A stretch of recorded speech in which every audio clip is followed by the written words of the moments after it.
You can clean you can have a driver change, you can clean the screen while you're doing the refueling. The only thing you can't do with the tyres. And that's as much as anything just down to cost, to try and control the budgets and make sure you haven't got Formula 1 style pit stops with 4 guys, one on each corner, and all the expense that goes with that in terms of guns and everything else. So Mark's away, Timo's away, and let's see what he can do, because he really needs to set about closing the gap to Marc Genet in the #1 Audi. Mark Webber losing nearly a lap in that stint, because of course when Mark got in that car, that was leading this race. So the #2 car, Marcel Fassler at the wheel, 3:26.7 last time round, 2 laps down on the leader Marc Genet. The caption on the screen not really telling the story of Webber's stint there. Webber lost a lot of time due to a safety car when we lost one of the SMP Racing Ferrari 458s that went in the wall in the Porsche curves, and they had to replace a large section of barrier and catch fencing. The driver of that SMP car, fine, he walked away from that, no problem at all. And we see the 97 in for its stop. So we're about to see the battle resume between Bruno Senna and Jean-Marie Bruni. So Bruni finally stopped. He did. I definitely had that wrong. Bruno Senna stopping on lap 259. And the Aston stopping a lap later. So, as you say, both of them will be very, very equal in terms of fuel loads, etc. next time they are on the track together. But there's the 97 Aston in the pits. Now, is that Bruno? I think Bruno's still in there. Certain amount of smoke coming from the front. That's just hot some brakes. Hot brakes, exactly. Nothing to worry about there. That'll be, could even be a bit of rubber just stuck in the caliper, as we see. Oh, going back in the garage. Well, this is a turn of events. That car going back in on the skates. And of course, only a set number of people can even touch it while they're turning it around and pulling it in. So you saw the guys there leaning over there to be able to grab it and pull it back. And let's see what's going on there. Need to switch screens on the computer. Just have a look and see what's going on, because yeah, we certainly, with the pace that he was showing, wouldn't have expected that car to be going in, but something on the data must be telling them we need to have a look. So no risks being taken, bonnet off, having a good look at the front of the engine.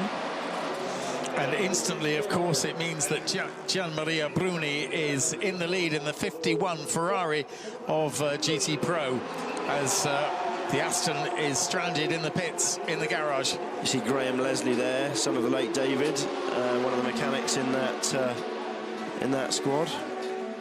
Fantastic to see him and the family, the rest of the family still involved very much with this sport.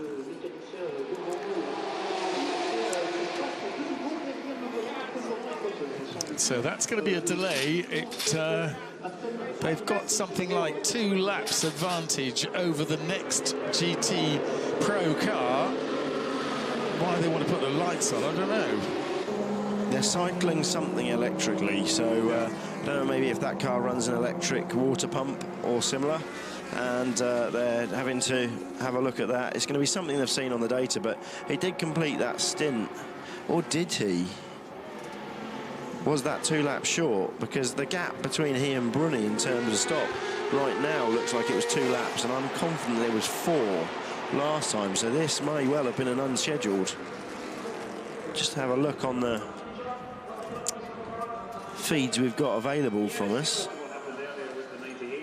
I think this is an unscheduled stop, actually. I think that's 2 laps early. Don't tell me that this is the same failure they've seen in the past of a power steering pipe. I'm hearing a lot of pipe shouting going on, and that failure, something they've seen quite a few times on that car.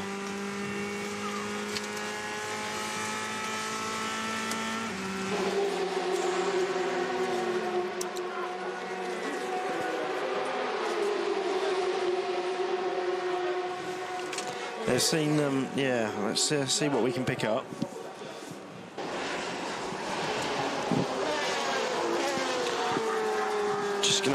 look and see if we can find out what's caused that.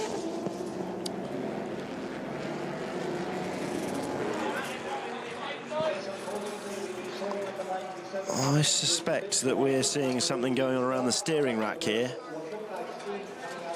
Down doing a lot of cable tying. And the race engineer there on that car on the right-hand side.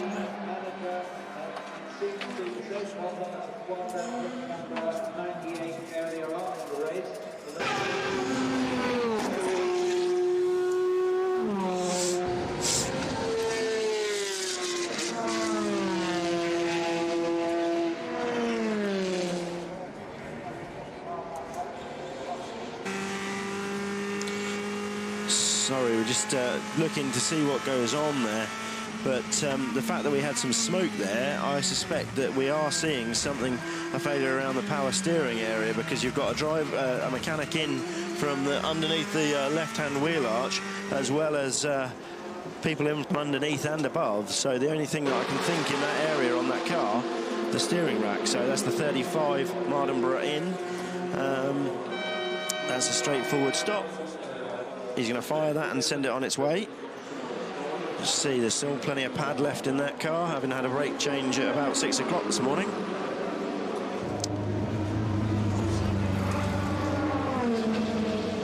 And Jan Mardenborough gets on his way out the pit lane, still leading the LMP2 class, now up to 6th overall. Fantastic run from that brand new Ligier, making its race debut here.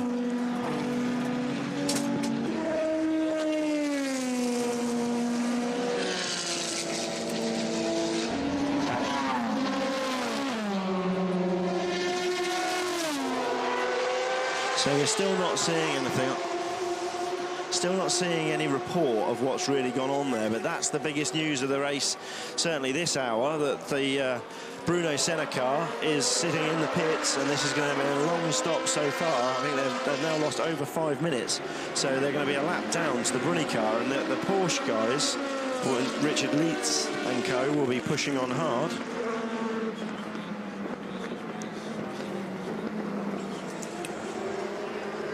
So the Porsche of Richard Leitz is now only 50 seconds behind Bruno Senna.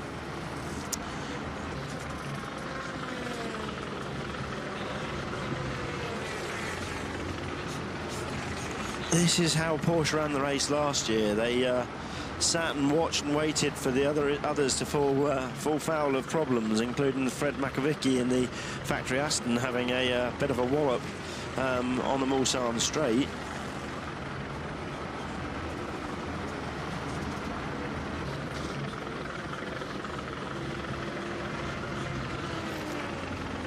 As soon as we've got some news on what's happened to that 97, we will let you know. So back to what we're seeing on the screen. The Rebellion R1, currently driven by Nick Heidfeld, taking that car over. Charging on, doing some very respectable times for a brand new car this time in the race. He was lapping every bit as quick as the Porsche of Mark Webber, but Timo Bernhard, now that he's got in that car, not that much faster than Mark Webber was. He's done a 3:29.9 that last time around, which is still 4 seconds away from what those Audis are lapping at. Both Audis, both Genet in the #1 car and Marcel Fassler in the #2, lapping 5 seconds quicker than the Bernhard car. So let's see that Porsche. Get the feeling those guys just want to bring this home at the moment, but I can't believe that's not the Porsche way. So the 92 car, Richard Leitz, now comes through to take 2nd overall in the Pro GTE-Pro class. That position change happening now, I believe. So Richard Leitz doing everything that he needs to do.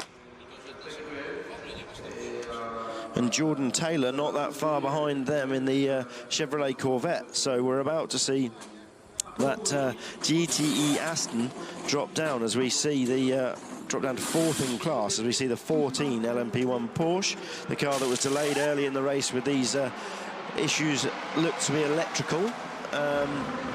but good reliability here from the Porsches. In the pits, getting a fresh set of boots.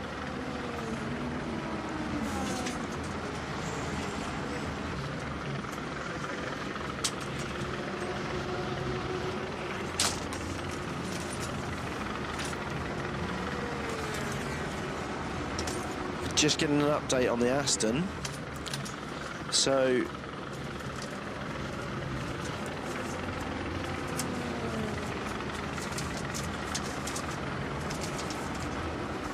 the Aston now down, Jordan Taylor about to pass the Aston as it comes round next time. But Richard Leeds now second in GTE-Pro in the Porsche.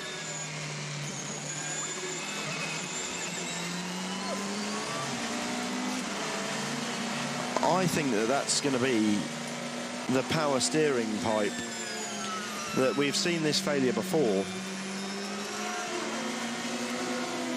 but we're hearing it could possibly be oil, engine oil.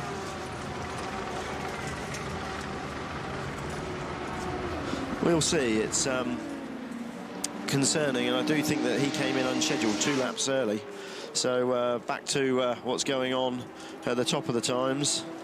Timo Bernard 3:30.6, so consistently now 4 to 5 seconds a lap slower than the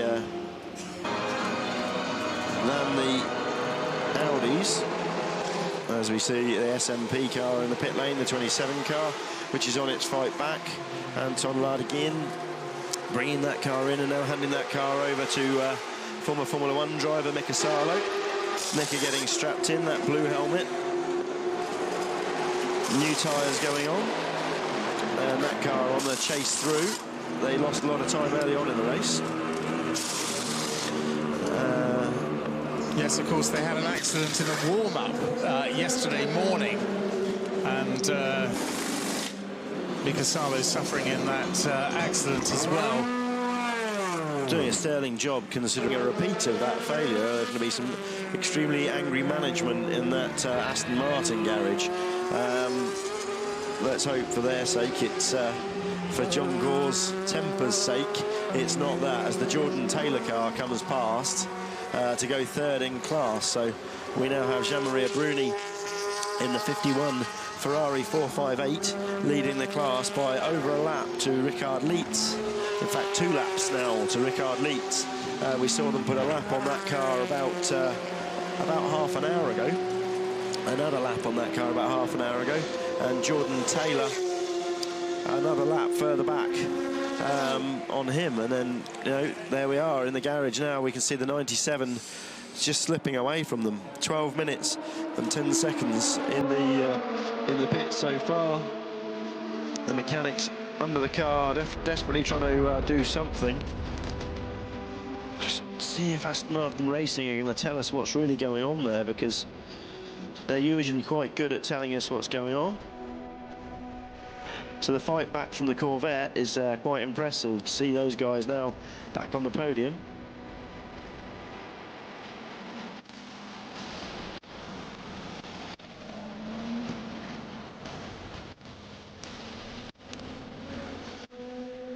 It is power steering pipe. I was right. It's the same problem that befell that car twice last season.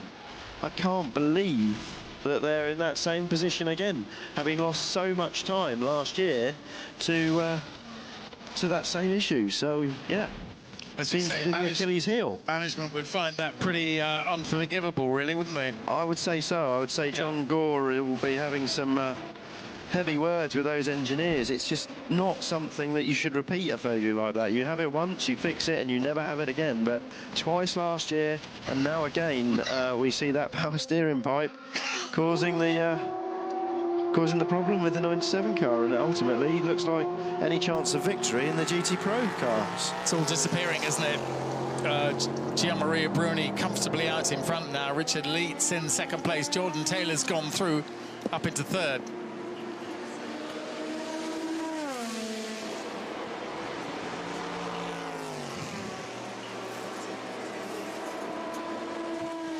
So message there for Nicolas Lapierre and the Toyota number 8.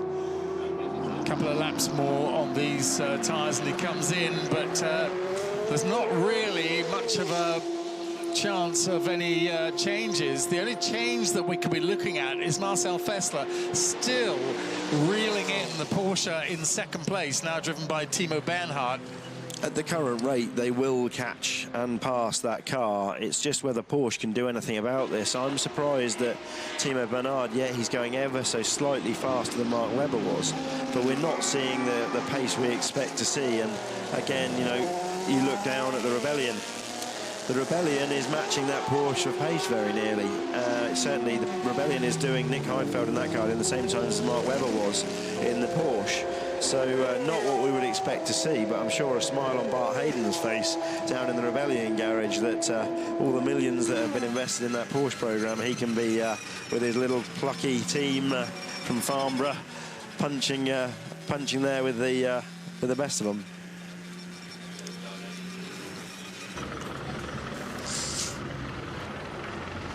This lap for Marcel Fessler, who is doing a fantastic job. He's lapping 1.7 seconds off the fastest lap we've seen in this race, which was set only on lap 4. 3 minutes 24.8 last time around for Marcel Fessler. And you've got to say that the two stars at the moment would seem to be Marcel Fessler and Jan Mardenborough. Absolutely. Fessler should be staying in for one more for us. This will be his final stint, so this won't be tyres, fuel only. You heard him say fuel alarm. So they have a reserve tank within the main tank, and they see a little light come on the dashboard saying that they've begun depleting that reserve tank. And as soon as that happens, they know they've only got one more lap of Le Mans. So very difficult to run out of fuel. So no, we're seeing Fessler out.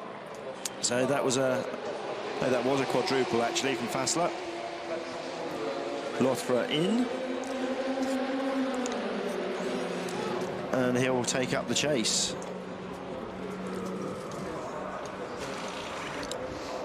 Well, great effort by the Swiss driver. And new tyres, new boots go on that car. Brand new sticker tyres, no scrub tyres there, as we see the Jota car swinging in front of them. That won't cause them any grief. The Jota car, I think that's going to be a driver change for Jota. And already lots of lock wound on for Andre Losserer. Ooh, nearly stalls it as he pulls out around that Jota Zytek.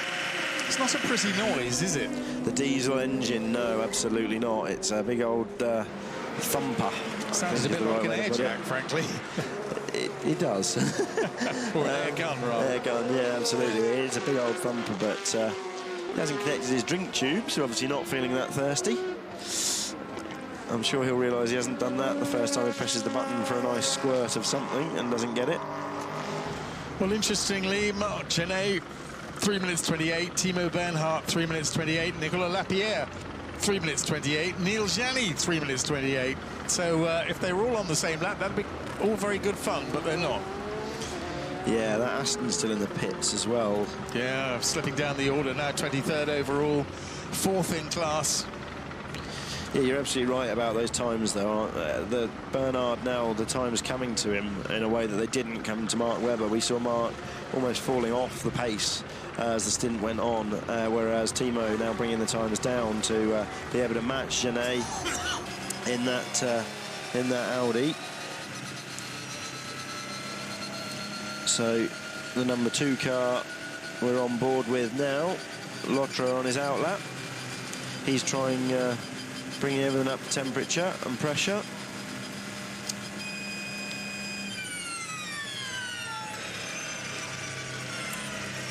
Amazing whines of that car as it recuperates and recovers the energy. That's spinning up the flywheel that sits in the cockpit next to the driver in a large box. And that flywheel generating the energy that's then deployed through the front and rear motors, electric motors, in that Quattro 4x4 Audi. So Toyota 8 owing us a stop. And that'll be Nicolas Lapierre coming in. Who takes over from him, we will see.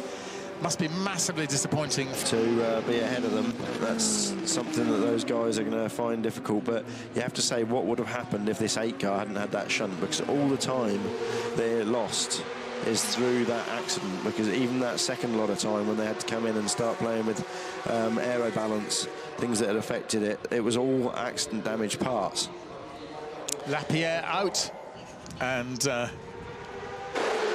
getting in there is Red Bull backed driver, which is Sebastian Buemi, yeah, who still does work for Red Bull Racing back at the Milton Keynes factory in Formula 1, and he comes to most of the Grand Prix when he can, and does work in the Paddock Club. He actually sets a time in the Paddock Club on the simulator, and if you beat it, you get a bottle of champagne, or a Magnum, I think, possibly. So I think they're fairly safe, actually. You ain't going to beat it, especially the amount of time he spends on the simulator. Absolutely. There he goes, so back into the race. That car leaves powered by its supercapacitor as it heads off up the pit lane, and then once it reaches the 60 km/h pit lane speed limit, bang, on turns the engine, so it actually bump starts the engine as it goes down pit lane. They're heading off up on the 60 km/h limit. He passes the beacon, and away he goes. So just about everyone's changed recently, apart from Marc Genet, who's still in the lead Audi. Probably just enjoying being out in the lead, loving it. I think so, but Andre Lotra immediately, yeah, fastest first sector of the race so far. Amazing. And that's on a heavy fuel load, so 31.9. That I think is quicker than we saw in qualifying. Oh no, the 35 class leading G-Drive LMP2 car pushed back into the garage. Another shake-up here. So we're seeing Jan Mardenborough coming out of the cockpit and Alex Brundle piling in. Rear deck coming off. And what have they got in their toolbox? Looks like they know what they're going to. Yes. Brakes. Rear brakes? Yeah. Surprise. Rear and front brakes? Probably. As we see, the 97 nearly ready to go back out. I go back to that. David King and John Gore are going to be having a conversation about that, aren't they? A failure that happened last year to that car twice. Not that car, but cars within the Aston Martin Racing family twice. You can't... Yeah, once is a mistake. 3 times. It's hard to swallow. So, as we see Alex Brundle getting strapped into that car, they've just pulled the data out. They've got the engine cover off. Thierry Bouvet on the right-hand side, just having a really good look round. There doesn't seem to be any panic, any reason to be worrying. They're just giving it a really good look over. That's one of the race engineers crawling over the roof, not a mechanic. They've got about a lap advantage over the Thierry Ligier, so... But if this car's having to do the brakes or whatever it is, so is the Thierry car. And actually, why are they doing rear brakes and not front brakes? I'm surprised by that, but you never know. Sometimes you can find that a supplier can't give you a thick enough pad in a particular material to do the job. So it may have been something that they knew from a performance point of view they wanted to take, and therefore, you know, the pad material on the front, or even the caliper that they're using, able to accept a wide enough pad to do the distance. You know, normally you're talking about a 25mm thick pad at the start of the race, and 2 of those, one on either side of the disc, that you wear away down to nothing, and you get through nearly 2 sets of those in a race. So yeah, it's the Thierry car coming in. I suspect we're going to see the same with that car, turned around, put back into the pit garage, and whatever servicing that it's getting done, the 97 out. Now with Darren Turner on board, that's the Aston which had the problem with Bruno Senna, and now Darren Turner out in 4th place in class, and I suspect he's probably 2 or 3 laps, 3 laps adrift. 5 laps total lost, I think, isn't it? Yeah, I think it's about that, yeah. The Thierry car not looking like it's going back in the garage, but some long glances at it. So this is the lead battle now in LMP2. In fact, this is going to be the Thierry car probably taking the lead. So 35 car, I do think they're just giving this a really good once-over. There just doesn't look to be any panic. No, I say that. The right rear corner, there seems to be some banging going on. Thierry car heads off, up, out of the... still with... At the end of this lap, but that car's going to come around. 97 reported to have smoke at rear. That's the Aston. That pipe is not fixed, or the smoke is just burning off from whatever oil has ended up all down the transmission tunnel, and it might even take a couple of laps to clear that. Well, that's a quick one for Thierry, and next time around, if this car is still stationary, they will take the lead of the class. It is rear pads, you know. That was the pad pullers going in, and... well, they say it's already changed, according to that. Yeah, OK. Yep. Done at the first sector. OK, so the Thierry car leads again. That car did lead earlier on. Car 97 losing fluid, rear left. I'm not confident that it will be. It may well have dropped a load of fluid somewhere that's now pouring out, but I'd be very, very suspect if that car was continuing to lose fluid. The Aston Martin Racing guys, one of the most professional teams in the pit lane, and I don't believe that those guys would let that car go unless they were confident in the repair that they'd made, which I think will just have been changing a burst pipe. Interesting switch there, but with the Zytek going ahead of Simon Dolan now on board that car against René Rast. Well, René, I think we're going to see him in a Porsche here next year somehow. I think he should be. Admittedly, this could be a sort of dress rehearsal for his LMP debut. I think so. I think you'll find that Porsche are funding that drive for René, and he's been a big part of that family now for quite a long time. Is it 2 times French champion and once Super Cup? Twice Super Cup. Twice Super Cup. Yep. Pretty special driver. And indeed, I think he was... I think he's also been probably in Germany. He's, yes, Porsche Carrera Cup German champion in 2008. And then 3 times, actually, super champion, 2010, 2011, 2012. That's some run, isn't it? And you're surprised not to see him in a GTE car now. So the 97 car continuing on out on circuit, so their message about it losing fluid, I suspect we're right that that's just getting rid of whatever it had spilt, and I don't think causing anybody else any harm, because it'll be burning off rather than pouring out. We see some highlights.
And just looking at second and third in GTE-Pro, the gap was about 2 minutes.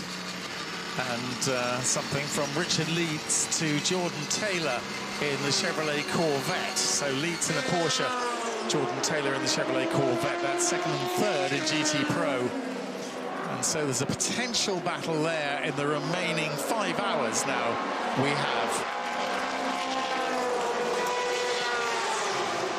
Just still trying to find out what's going on with that Ligier parked in the garage, the 35 car, with Alex Brundle now at the wheel, having been handed over by Jan Mardenborough. Jan did a fairly short stint there, but I think Jan's probably fairly tired, having done the bulk of the night driving. It's back out. It's on pit lane. The car going to go down. He's not quite going to lose a lap, is he? This is going to be their fight back, and Alex Brundle more than man enough to go out there and chase that down. Father Martin is here, having come down on a motorcycle as a bit of a jolly. And so 10:03. It's been in the pits about 8 minutes. That Ligier. So actually it's Mark Szulziski going back in that car. So now they're changing the rotation on that car.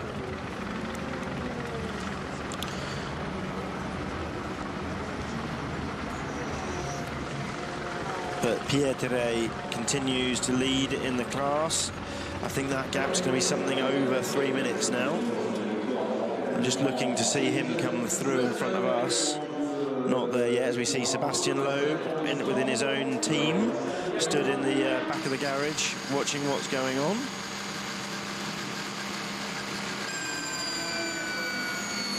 And the hybrid harvesting there, you hear on the Audi, the big whine as it goes into the second chicane on the Mulsanne, turning left out of there, and on the run down to Mulsanne Kink and Mulsanne Corner. So 4 hours and 55 minutes remain of this 82nd running of the Le Mans 24 Hour. Jimmy Brunny now with a clear 2-lap advantage in the LM GTE class, with Jordan Taylor and Richard Leitz pushing him hard. Richard Leitz and Jordan Taylor now on the same lap. So that's a battle to watch, because the Corvette is on a fantastic drive back through. Those guys lost about 8 minutes this morning to something transmission related in the pits. They didn't put it back in the garage, they didn't feel the need, but they spent a lot of time under the back of that car playing with lots of spanners and lots of tools, and then putting in a tub of something which looked like transmission fluid. And now sending that car on its way again. But Jordan Taylor now really chasing on and actually catching his is he catching his brother Ricky in the LMP2 car? Yeah, good point. Not quite, but yeah, not a lot separating those two. Yeah, Ricky Taylor driving for Leconte, who of course Jacques Leconte in the Labre Competition LMP2 car. They used to run Chevrolet Corvettes, and Ricky Taylor and brother Jordan very much involved with Chevrolet Corvettes, run by their father Wayne Taylor, no mean racer in his own right for many, many years. Originally South African, now living in Florida. And Wayne Taylor, really an excellent driver, as I say, in his own right, but now running the two boys, Ricky and Jordan. Absolutely, and only a lap separates the two of them in different classes. Ricky in the LMP2 class and Jordan in that factory Corvette. But as I say, the factory Corvette, I wouldn't, if I was Porsche, I'd be worried to see that car coming back, because it's coming from a long way back, and the 92 not really losing a lot of time, but they used one of their lives last night when we saw the incident with the Porsche and the the Audi and the Toyota on the Mulsanne Straight. That was almost part of what triggered it. That 92 car hitting the guardrail on the inside, just as the section we're coming to, just as you came onto the Mulsanne Straight.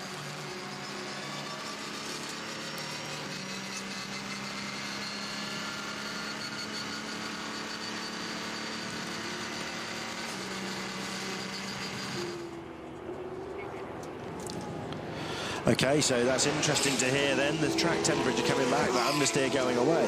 So that's often the case, that the track will come back to you. We didn't see low track temperature all through the running that we've done. We didn't get cool nights at all in the running on Wednesday and Thursday, so they haven't had an opportunity to set the cars up for that. So that's cured that. 43 reported to the stewards for speeding in the pit lane. 43 being the Morgan. Yeah, it's quite some way down, 6th in class, I think. We're not getting details of the fines that they're getting to go with their slap on the wrists. But no, I've seen them on the web, and they're sort of, I don't know, few hundred or a couple of €1,000. But the interesting thing about when you get a line from World Endurance Championship. They give you the bank account number in which to pay, the sort code number, and you have to do it there and then, get on with it. Do they give you a computer as well? No, they don't quite do that. You transfer the money there and then. No waiting, no disputing, just we'll have the money now. 29 also reported for speeding in the pit lane, and that is Leutzweiler in the LMP2 Morgan, even further back. Also speeding in the pit lane, reported to the stewards. Now on board with Audi number 1, being delayed by a couple of GTs here. And one moves over, not perhaps realising that the two of them, two Porsches, are now blocking the leader, Marc Genet, getting past them both. I must admit, these guys are pretty restrained. I mean, so often in Formula One, you'd see them not quite shaking their fists, because they don't shake their fists anymore. They just raise their arm as though to say, what on earth are you doing? Yeah, absolutely. No, they a lot more patient, these guys, that's for sure. Just because they know that these guys are having their own race, they're having their own dramas, you know, it's just as much for anybody else, and they're trying desperately to keep out of the way.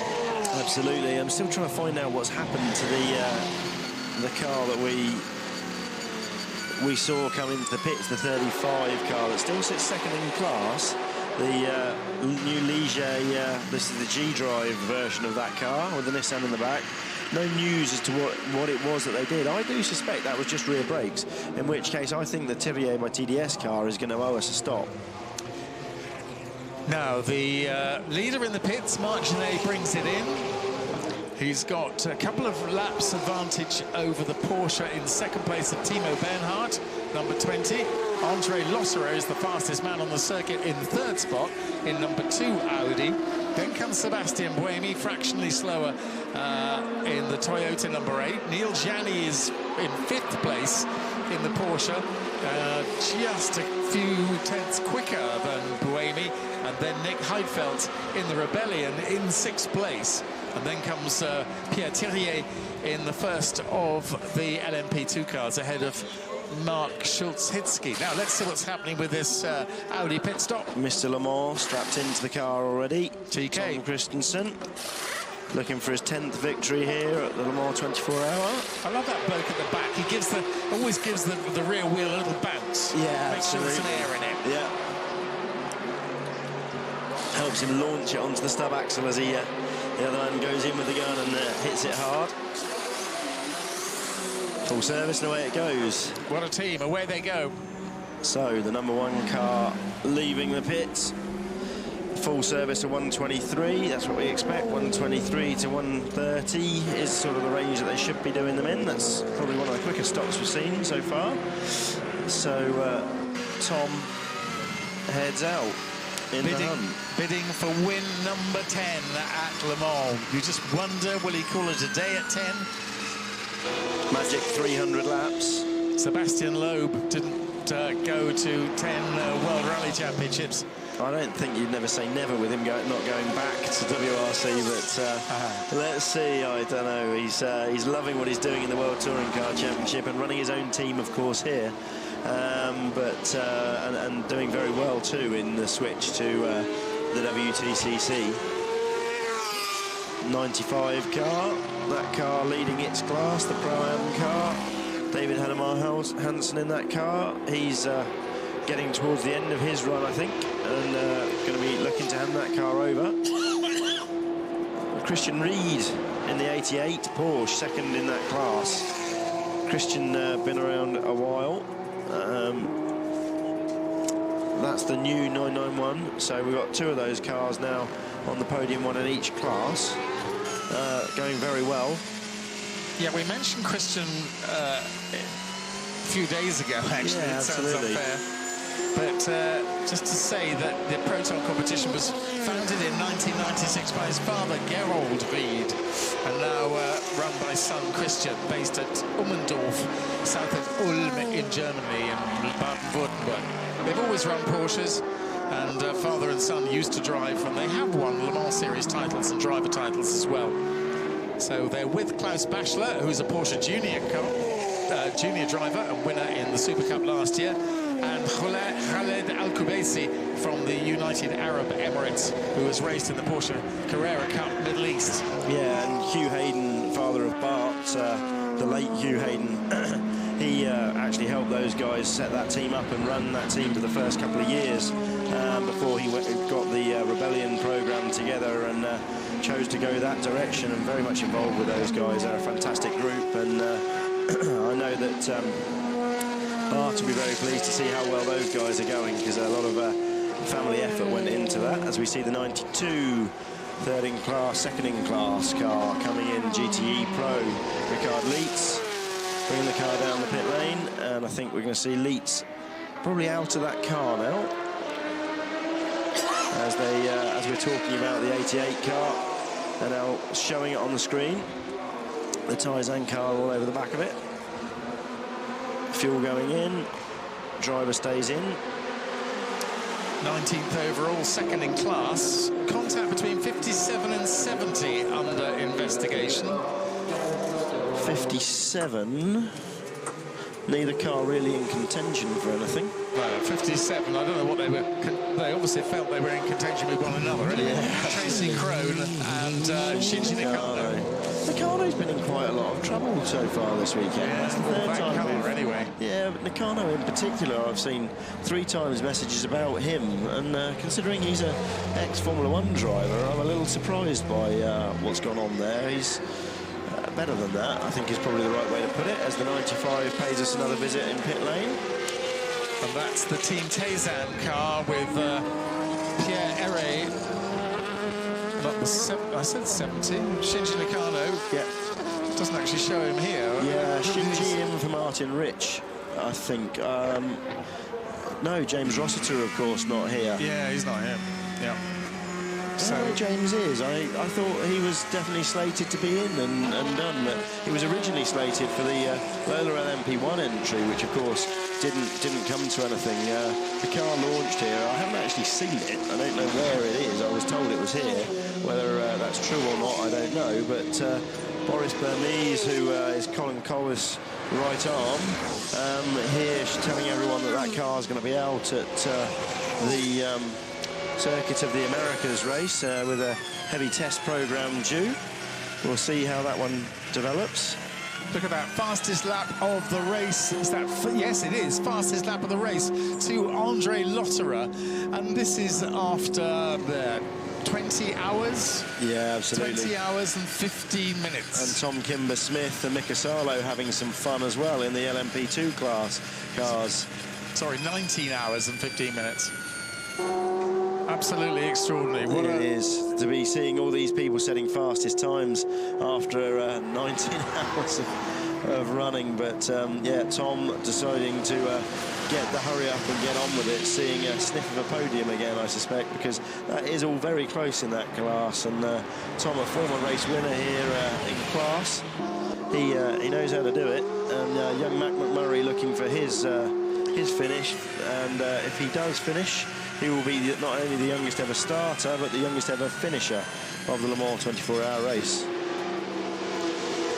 So Lotterer, a 2 minutes 22.881, which is about 4/10 quicker than Kazuki Nakajima's fastest time, which was fastest lap just up until, well, it was set on the 4th lap of the race when they didn't have any traffic, whereas Lotterer has had traffic around the circuit, unless he was lucky and had a clear lap. We didn't spot that, but what a great lap for Andre Lotterer in 3rd place, and 2 laps between the two.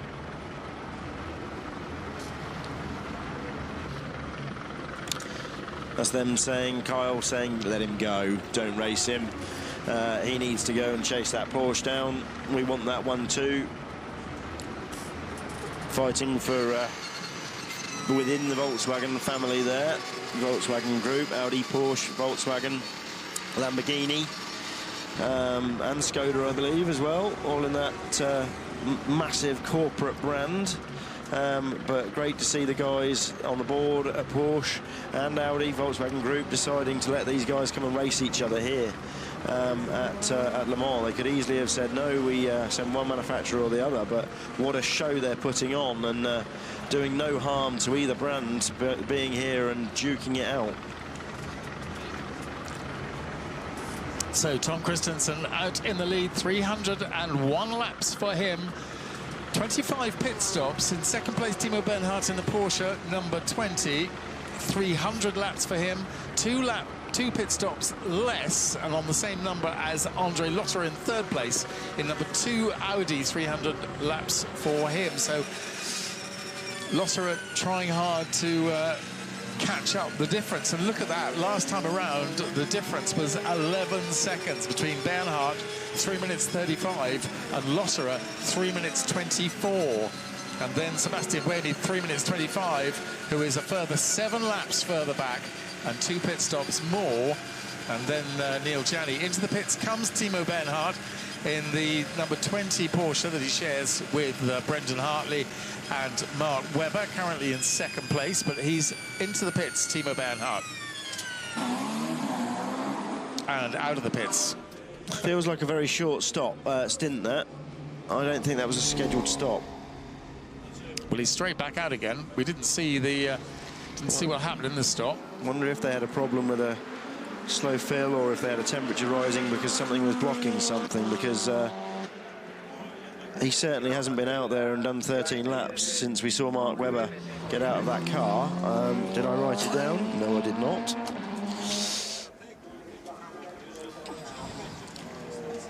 So that's him exiting the pits on his lap 3:01. Now, Pierre Thirier having a little battle with Nick Heidfeld, not on circuit, but they're both on the same lap. Thirier leading LMP2 and Nick Heidfeld leading LMP1L. In fact, he's the only runner still in that class with the Rebellion Toyota. And they're 55 seconds behind Pierre Thirier. And then comes Mark Schulz-Hitzky in the Ligier number 35, that's second in LMP2, and then Simon Dolan in the Zytek number 38, third in LMP2, and then Paul Loupchatin in the Alpine number 36, fourth in LMP2.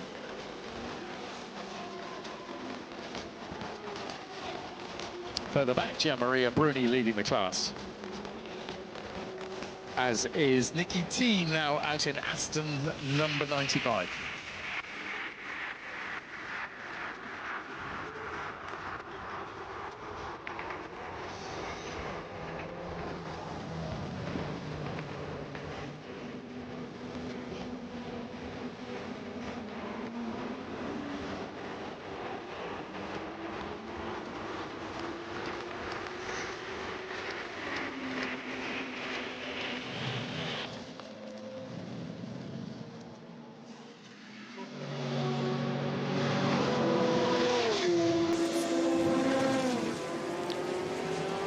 So here we are back live, and it's Sunday morning. Local time is 10:21. A beautiful morning. Some white fluffy clouds up in the sky, but basically bright sunshine. No sign, touch wood, of the showers that we had a couple of hours into the race yesterday. Absolutely, I don't think it's forecast to be a fine, dry day. As we see the 50 Morgan Loughborough competition, Ricky Taylor out of that car. Didn't want to get passed by his brother in a Corvette, but he did set a fastest time for that car on his in-lap, which fairly impressive. 4 hours and 38 minutes of this race still to go.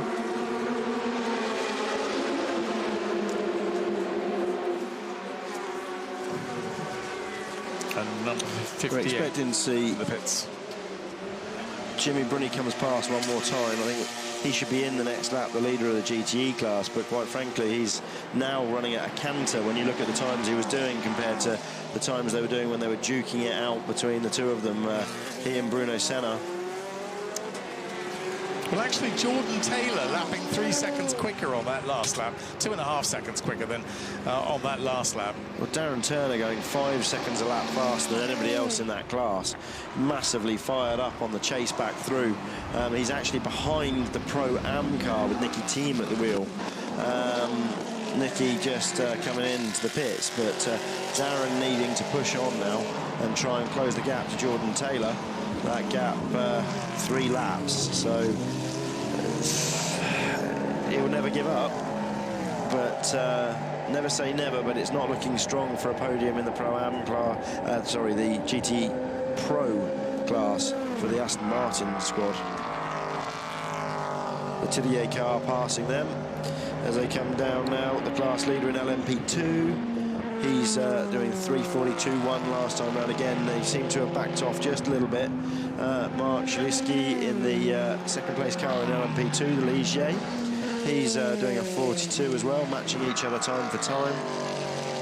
Mark not the quickest of the 3 drivers in that car, so we might see the Ligier guys, the guys at the Oak Racing Garage, give Mark a short stint and then put Jan the Man back in that car for the big chase, because they've got to do something to close that gap to that Tillier car, unless the Tillier car has got to do brakes, but we'll see. I suspect if they needed to do brakes, it would be being done pretty soon.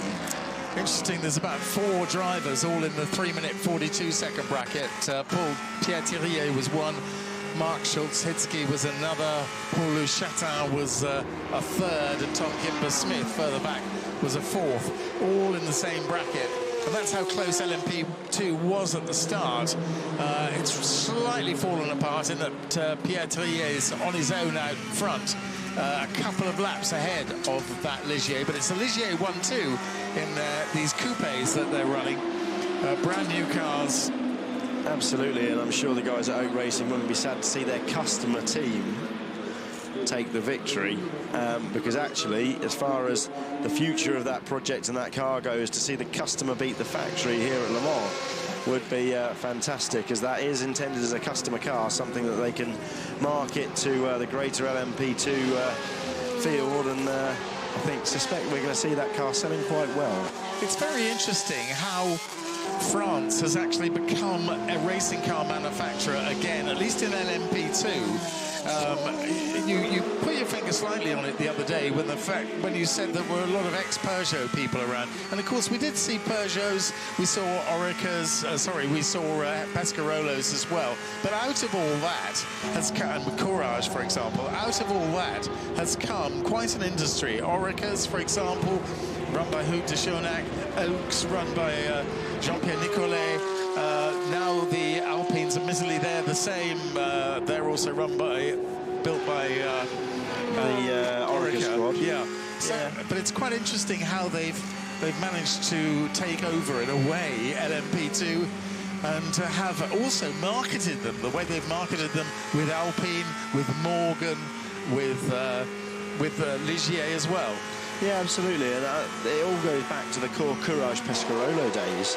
All the cars built over in the Techno Park here at Le Mans, and those guys sort of spread out, and then when the Peugeot Big Factory program came in, lots of those guys got pulled into that. Of course, that's the 51 in, as we suggested, on lap, just going to write that down, 271. Spot on. 272, in fact. As it went across the line. So yeah, end of 271. So yeah, sorry, the Peugeot squad, of course, Peugeot switched that project off overnight, deciding that with the cars ready to ship to Sebring, and they still have some of those, well, they have a lot of that equipment and cars sitting in the factory as they were the day that they said, this is it, we're pulling the plug, which was the first year of these hybrid regulations. A lot of those guys dispersed into, certainly, a lot of them over in Oak Racing, and you know, a couple of them down at Oreca. They're a fantastic group of people, and now a lot of them are starting to head back towards Peugeot, actually. Some of the guys working on that new Dakar project, which we're going to see running at the end of the year. That car running next week, actually, for the first time. And it'll be fantastic to see those guys coming back to do an assault on Dakar, because it's been, what, 15 years since we saw the Citroën, Peugeot Citroën group there. The Citroën, those famous camel-coloured cars. So let's see what happens there. But a lot of the guys being attracted back to Peugeot for that project. And it's an extraordinary project. Just to go briefly into that, it's basically a buggy with a body shell. Absolutely. Two-wheel drive, not four-wheel drive. Very interesting that Peugeot have analysed that and decided to go for the two-wheel drive route. I expected to see Mr. Loeb jumping into that, but apparently not. That's Carlos Sainz, who's obviously we've been talking about, going to be doing that programme. Carlos, the programme based around him, I think. And it's got 36-inch wheels on that. It's just unreal. It's going to be a monster. It's based on the 9008 all-road vehicle, and it looks stunning. But we'll actually see that car outrunning that buggy outrunning next week, I think. And let's see. I have every reason to suspect they'll be out there with the BMW X-Grade guys run by the Sven Font, who was, of course, fairly influential at BMW. I suspect he'll be watching his back. Well, there's, was that 73? Yes, Jordan Taylor was in that car, 1 minute and 28 seconds behind Richard Leeds. So there is a battle for second place in class. Meanwhile, Tony Villander is in Ferrari number 51, which is the class leader. And it looks as though Jordan Taylor has stayed in that car. Meanwhile, Andre Lotra, first sector, 31.8 versus the next quickest first sector, Seb Buemi, 32.7. Fastest overall first sector of the race as the fuel load starts to come down on that Audi. We saw him do it straight out the pits, now doing it again. Can he set another fastest lap? 3 minutes 26 was his last lap, 3 minutes 25 for Buemi. 3:22.8 his quicker lap earlier in this stint. 3 minutes 26 also for Tom Christensen, 3 minutes 27 for Neil Jani, and 3 minutes 31 for Timo Bernhard. That Porsche just doesn't seem to have the pace, does it? You know, the Rebellion lapping within a second of the Porsche. I think that's a Corvette. No, it's not going slowly, just breaking into the... Just come out of the pits, actually. Jordan Taylor, 2 minutes 21 now behind Richard Leeds in the Porsche. So the middle sector for Andre Lotra, fairly impressive as well, 78.6, which goes versus 79.3 for Neil Jani and also Tom Christensen. See how he completes this lap, but he definitely wants to catch Timo Bernhard, and he's a lap back now. So we've got a lap between each of these first three. Tom Christensen on 305, Timo Bernhard 304, Andre Lotra 303, but Lotra absolutely flying. Frankie Mayer getting a move on in the LMP2 class, setting a personal best for that car. The 34 car run by that, I think, the Labra car. No, because Kieko Hara is in the Labra car. Yeah, 34 is race performance. Keep getting those two mixed up. So Michel Frey with Frank Mayer and John Lancaster. They've been in with a shout most of the time, of course, but they had that pit stop a little while ago. That's dropped them back, unfortunately, back to about 6th, 7th in class. It's just so competitive that if you have any sort of problem, somebody else will be in there. Absolutely, as we see the class leader coming round past us with the number 2 car chasing him down. Andre Lotra comes across to set A. 3:23.3. He must have had traffic in that last sector. And Neil Jani, the Swiss driver who won the A1 series with the Swiss team, which was single seater, of course, and Neil Jani. It's very good to see that he's got a berth with the Porsche team, because he certainly has the pace. Absolutely, and that's been given to him, blessed to him, I think, really, by Bart Hayden and the crew at Rebellion. He was their main driver last year, and but sad to see him go. But equally, I think it was pretty obvious from the middle of last year when Porsche announced that Niels wouldn't be staying with them for long, and everyone a little bit surprised that Nick Heidfeld didn't make that jump as well, because Quick Nick definitely, you know, he and Nick Manasseh are two quick, very quick Nicks. As the Jota car comes in from third in class, Simon Dolan in. I think Simon will be staying in that car now. On that lap, Andre Lotterer set a time about half a second slower than his previous best, which is the fastest lap of the race so far. So he's flying, is Andre Lotterer, and he's now 1 minute and 54 seconds behind the Porsche number 20 of Timo Bernhardt, which he's sharing with Brendan Hartley and Mark Webber.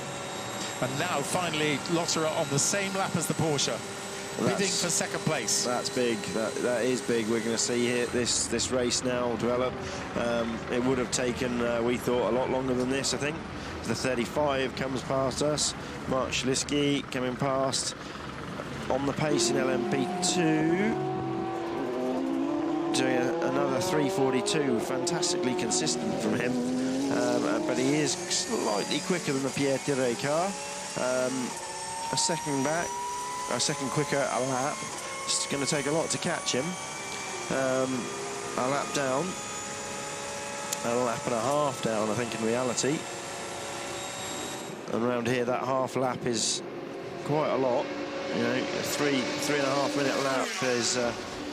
you do need to measure in more than laps around this place. Bernhardt to Lotterer, the difference in lap time last time around was 7 seconds, with Lotterer faster than the Porsche. So it's going to take a lot of 7 seconds, but eventually we've got a lot of time. We've got 4 minutes and 25 seconds to go. 25 minutes rather, 4 hours and 25 minutes. Absolutely, and yeah, just... would you have believed it, nearly 20 hours into this race, to be in this position? The 92 car pays us another visit. That seems early. Richard Leeds coming in. He's 2 minutes and 21 seconds ahead of Jordan Taylor in the Chevrolet Corvette. So that could change. Second in class, the GTE-Pro class. Porsche Team Mante, Olaf Mante running that.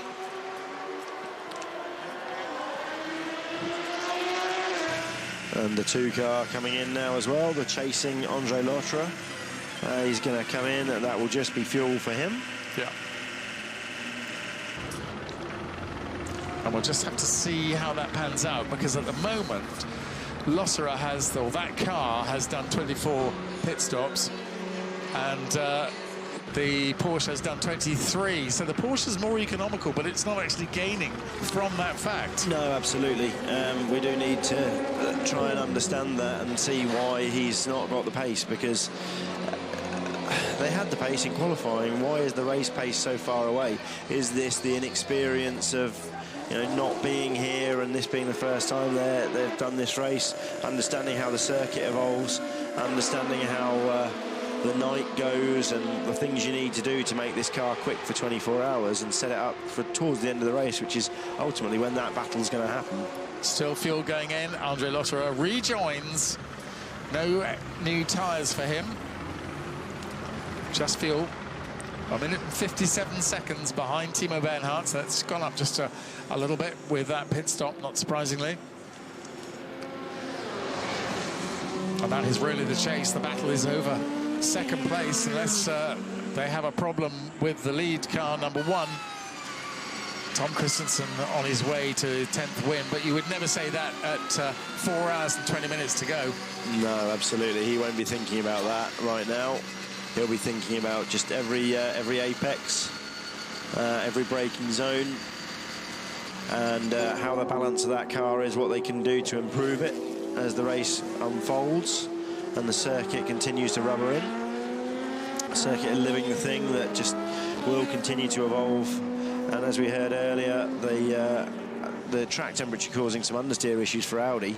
But now that we're seeing the track temperature raise, as it's a glorious day here at Le Mans, the cars coming back to them, the balance coming back, that understeer going away, as we see fantastic slow-mos of the cars coming over the chicane here, Dunlop, the forward chicane. Track temperature still only 18 degrees. The air temperature 16. It's 10:37 in the morning, so it's fairly early in the morning still. In fact, if we go to English time, that's 9:30, and so wouldn't expect it to be too early. But we're seeing the sun doing the heating of the tarmac, because that's come up 2 degrees since I think we joined you. As we see Frankie Mayer really pushing on in the LMP2 Orica. He wants Roman Brandella's neck, doesn't he?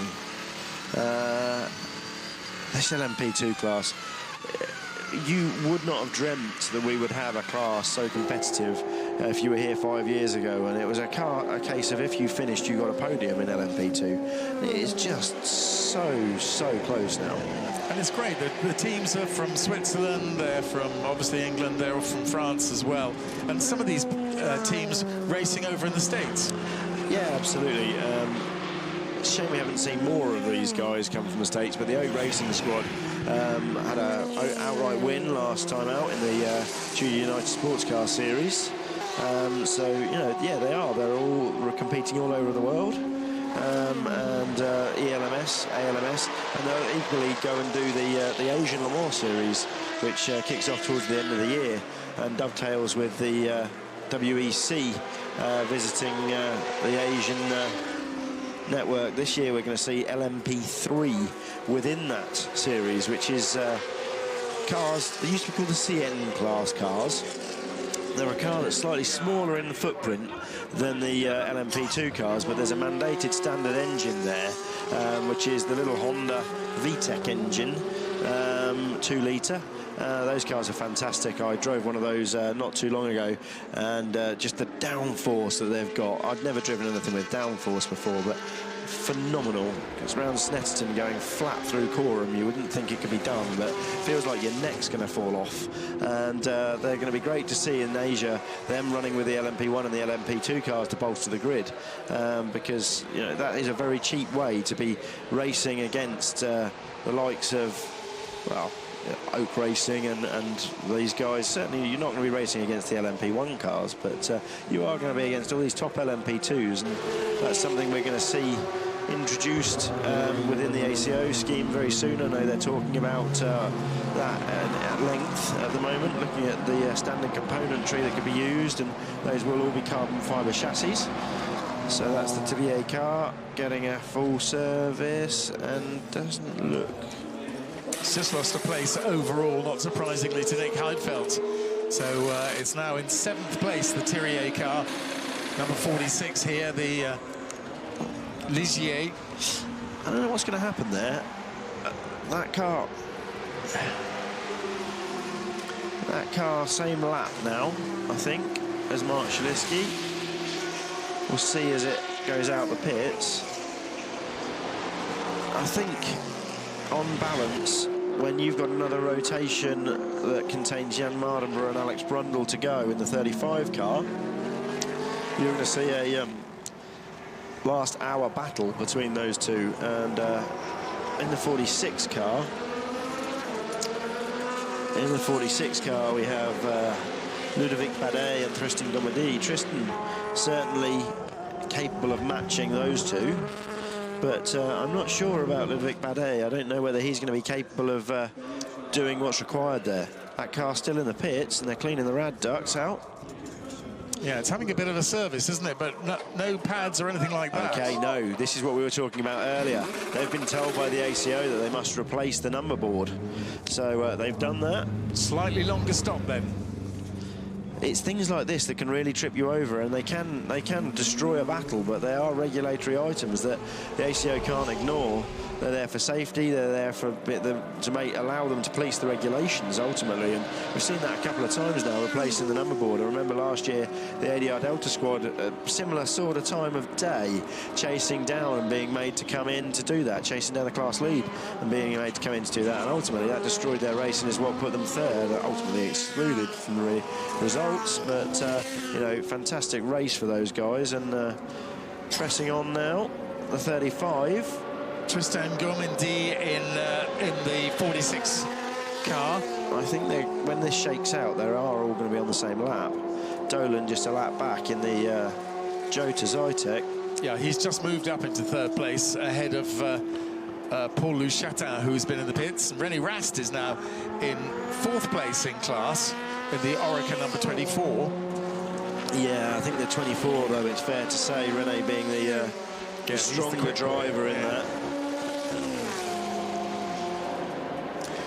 Timo Bernhardt lapping in the 3-minute 32-second bracket last time around. That's about 3 seconds off the leader's pace. That's Tom Christensen.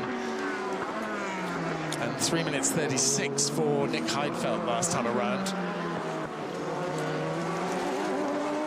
That 35 car definitely on the chase, and as I say, I'm not sure whether Mark's going to do another stint in that car or if they're going to pull him out and put Jan the man in that car. Certainly he's had enough rest now from a regulations point of view to be able to get back in that car. 3 minutes 41 from René Rast. That's the fastest time. Simon Dolan, 3 minutes 48. Simon, the amateur driver there, and just doing a sterling job of banging the times in. I don't think that's anything that he should be ashamed of, to be doing 3:48s round here, when you consider, yeah, he is the silver driver there. Andre Lotterer, once again, the fastest driver in LMP1H. And he's now 2 minutes and 35 seconds behind the Porsche. So that's a gap we will monitor. With 4 hours and 16 minutes remaining. Got to retune the brain when you come to these endurance races. Everything is hours and minutes rather than minutes and seconds. And hundreds and tenths, yeah, absolutely. The rate of attrition, actually, for this race, touch wood, has been very low. We've still got an awful lot of cars running. Over 40 cars, I think, still in this race. I think it's 39, actually. But you're right. Normally, by now, we're down to the 20 cars limping round. And, yeah, you're right, 39, isn't it? It's good to see, that's for sure. So the 12 car, the Rebellion, which has been matching the Porsche nearly for pace, as we've seen. He's just trying to see the time. Heidfeld 32.3 versus Bernard 31.9. Heidfeld's certainly not going to catch them, but great to see that Rebellion produced by the Oreca squad down at the Paul Ricard circuit to be doing what they're doing. It's matching that Porsche. Porsche must be scratching their heads. Lotterer catching them at 4 seconds a lap, and now only a lap back.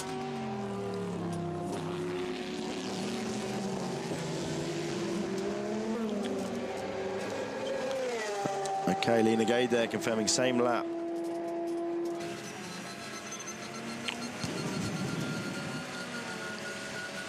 It's just a matter of time now.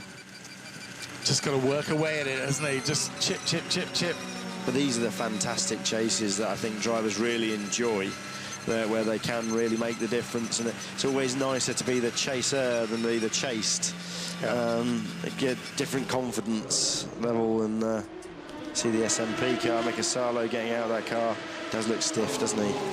He did say that he was getting a bit old for this. Always ranting about something down in the pedal box. There was some waving of arms. 20th overall for that car. In the pits, now in the garage. 5 seconds picked up by Andre Lotterer. 2 minutes and 30 seconds between the third-placed Audi of Lotterer and the second-placed Porsche of Timo Bernhardt. Frankie Meyer again pressing on. 3:40.9, which is fairly quick. Quickest car in LMP2 at the moment. He's chasing down Roman Brandella in the Morgan. I guess they all figure that something's going to break on those two Ligiers.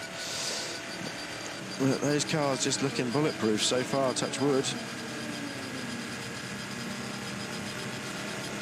Tristan Gormindi, I remember in Formula 3, I think in France, certainly a front runner there.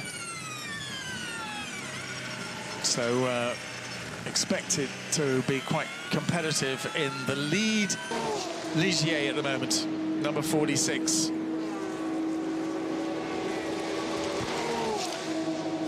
'33 comes in, that's David Cheng from in the third Ligier, in 14th place, probably about 6th or 7th in class. And also coming in there is number 43, that's the Alpi Morgan, in fact, of Brandella. I think that's a couple of places ahead of the Cheng Ligier. So we don't know what's happening there with the number 2. Sorry, not the number 2, the number 27 of Mikasalo. Not really in the hunt anyway, but I'm sure those guys want to get that car home for experience.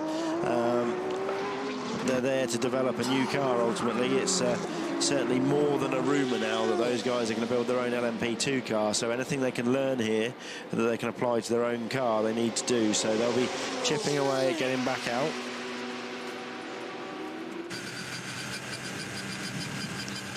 So just going back to GP3, which chassis do they use? Do they use the same chassis with a common engine? No, it's a new chassis, so it is a slightly smaller footprint. Those cars are going to be these little LMP3 cars. Different manufacturers out there. Ligier actually still manufacturing LMP3 car, the JS03, I think it's called. And there's other manufacturers in there, some really strong British manufacturers. Ewan Baldry and his Juno squad doing a fantastic job with their car. They dominated in the early years of the CN class, which is now what's becoming the LMP3 class. But lots of others out there, and the Wolf name coming back, Maurizio Bellarossa from Italy, bringing that car back, and that's one of the carbon chassis cars, because there is a mixture at the moment of carbon tubular and aluminium honeycomb cars. No, there's a fantastic range. The Wolf's really dominated over the last 2 years, and as it stands does comply with the regulations for LMP3 as it goes. But Norma, one of the names that we've seen here in LMP2 over recent years, that car, the LMP2 car, never really took off. But those guys, yeah, they've got one. Pegasus Racing, who we see here, the 29 car, that's where they normally race in the LMP3 class within the French V2V series. So, yeah, we're going to see those cars joining ACO Racing over the next 2 years, and it's going to be fantastic to see, because it really is a low-budget way of coming and doing this. They use a standard tyre, same tyre that the Formula 3 cars use. You know, just an absolutely brilliant way to come and get introduced to what is Le Mans prototype racing. But no, those cars, you know, a budget way of doing it. You know, you're talking about maybe 100,000 euros for a car, rather than €250,000 for a current LMP2.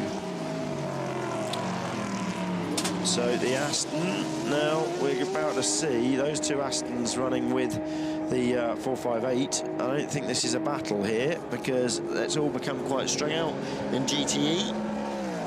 Ricard Leitz still second, Tony Villander way up the road, 2 laps up the road.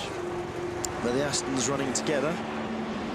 That being we can't see the numbers, but that being Jimmy Brunny chasing them down in the 51.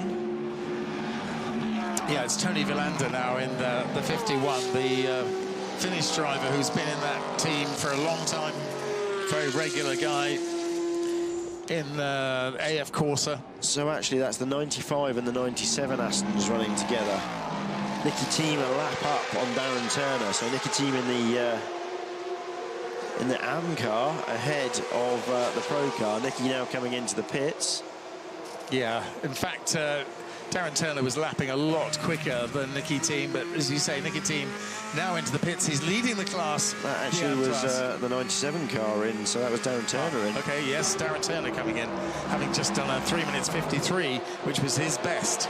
Yeah, absolutely, chasing on. So he comes in on lap 273.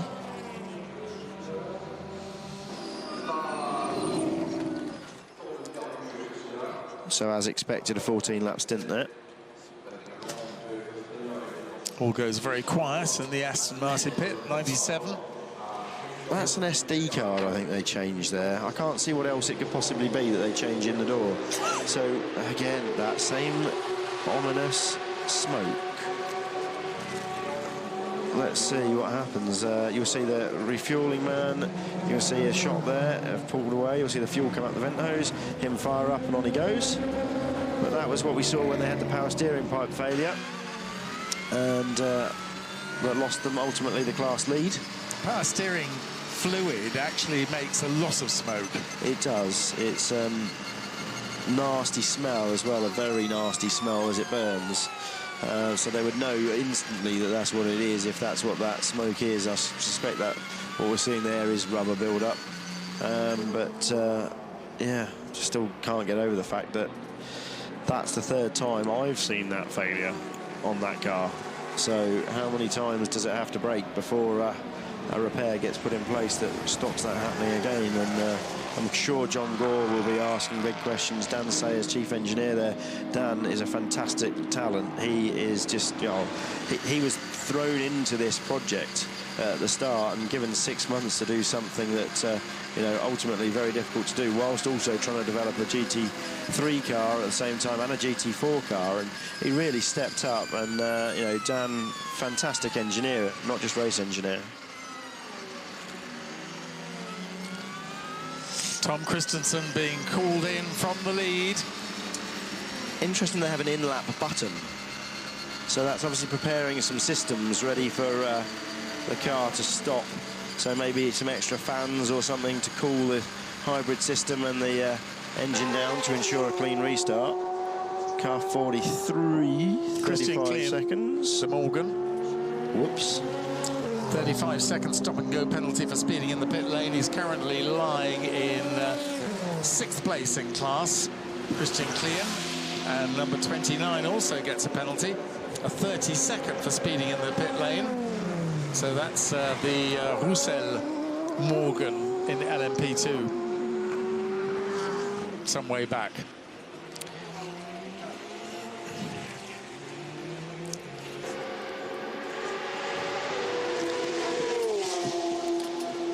So we're just coming up to 4 hours to go shortly. 20 hours completed. Ligier in LMP2 ahead of the Zytek from Jota in 3rd place. The Alpine in 4th place in class. 5th and 6th, 2 Orekas. And then 7th, that Morgan of Christian Klein. There's something wrong with the pit limiter on that Klein car, because that's the 2nd or 3rd penalty those guys have had. Right. So there's something not right there. I don't think that the drivers are doing that on purpose. We saw that at the Silverstone WEC round with the KCMG car. I think it just kept getting biffed with on the pit limiter.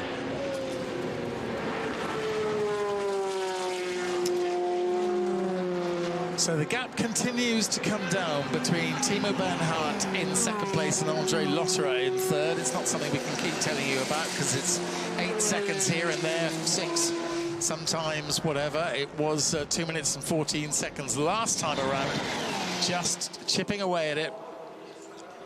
But if the gap continues to come down, it's surely going to be an Audi 1-2. Having said that, well, this is Tom Christensen's crew ready to greet him in the number 1 car, out in the lead by a lap. And here he comes down the pit lane now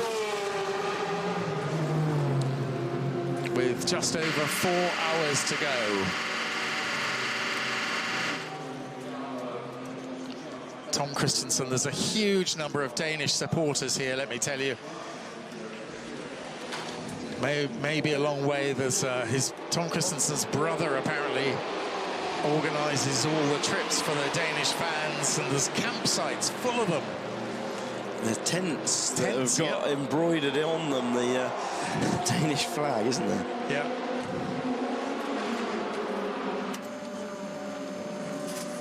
So TK breathing quite heavily actually in there, not surprisingly. It's quite an effort. He rejoins.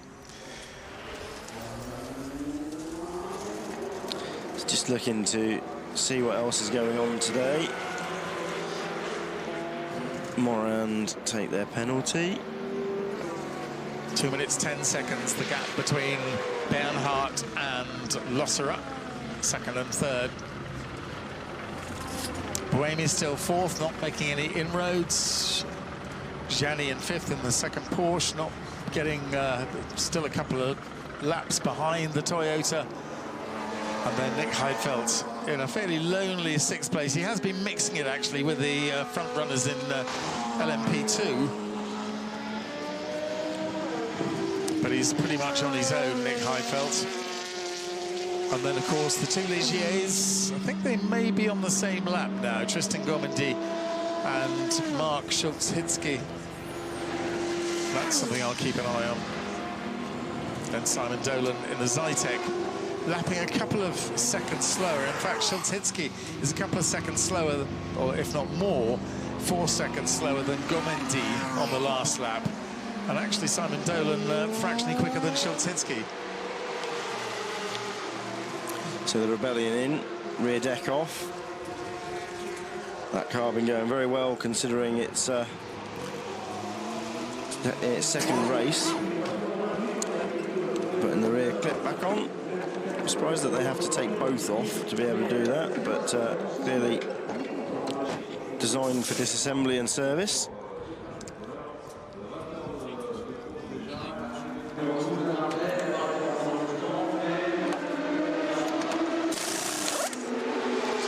New tyres going on to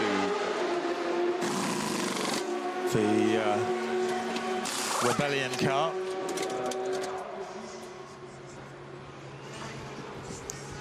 Those guys starting to look tired now during that stop.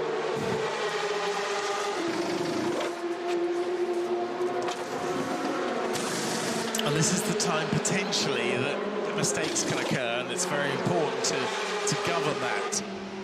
Absolutely, I think. Oh, Thierry TDS car, I think. Our class-leading LMP2. Puncture, left front. Yeah. Oh, this throws it another roll of the dice. I think that's that car. We haven't had it identified yet, but yeah, it is. It's the Tibier 46, car. yeah. That's the class-leading LMP2 car. So he's coming back quite quick. He needs to be careful not to do too much damage here, because to have to change a side pod as well as a front would be pretty destroying for the team in terms of probably losing 2 or 3 laps if they have to do that. If he can keep it as it is now, the smoke's gone away. Not certain where he is, but brand new set of tyres ready to go on. Yeah. And I think we'll be seeing Tristan Gomendy carry on in that car, because this is the coming towards the end of his first stint. Certainly wasn't at the end of his first stint yet, so that's a new set of tyres that would have gone on when he got in the car. I think it's after Arnage, so he hasn't got too far to go. He's got the Porsche curves to go through. So that's every chance that that's a debris puncture, not a tyre wear issue like we've been seeing on the left rear of the Porsches. And Schultz-Hitzky is 4 minutes and 22 seconds behind Tristan Gomendy, so it does bring them onto the same lap. Tristan doing a fantastic job of just managing how quickly he comes back, because he is doing very, very little damage to that car, but he is pushing on reasonably hard to get it back, and this is the sort of thing that's going to make a huge difference to the race result in the LMP2. This is the sort of thing we were talking about, and you know, Simon Dolan only a lap back, waiting, watching.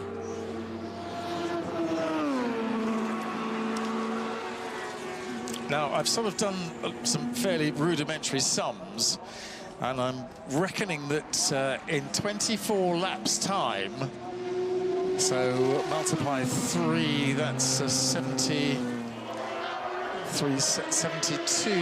minutes. That's an hour and 12 minutes, perhaps a little bit more, that Losserer will have caught Timo Bernhardt, or the third-placed Audi will have caught the second-place Porsche. We will have actually handed over to Julian Porter by then. Here comes the Thierry Ligier into the pits. It's made it. And no damage there to the right front, I don't think. Sorry, the left front. I think he's got away with it.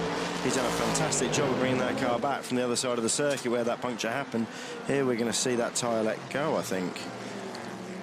Actually, it's 84 minutes. So that's an hour and 24 minutes. Is it a tyre? The tyre's still inflated. It's suspension. Yeah, it looks like, yeah, absolutely. Yeah. And the way it's stopped there. So that's... There's two things this could be. This could be a wishbone failure or a suspension mount failure in the tub. This car not having done a huge amount, I wouldn't like to speculate which it is. They're going to get it in, they're going to take it off, but those are the two things with the angle that wheel is sitting at that it could possibly be. I suspect, well, we're going to see as soon as they get this nose off, there is no point in speculating. So the Jota car now running behind the 35 car, those two cars running together, so first and third in class, sorry, second and third in class, soon to be first and third in class. So less than 4 hours to go now, but Bergomendi Ligier in the pits, and that's a bit of a wake-up call also if there's a breakage there for this second place Ligier, which is heading for the class. This is where I'm so keen to see what's going on, because I hope we switch back to it and get a shot of what's actually happening rather than these cars that are just coming around to pass it, because quite frankly they're going to do that. We need to see what's going on in that garage to understand what that failure is. Please switch back.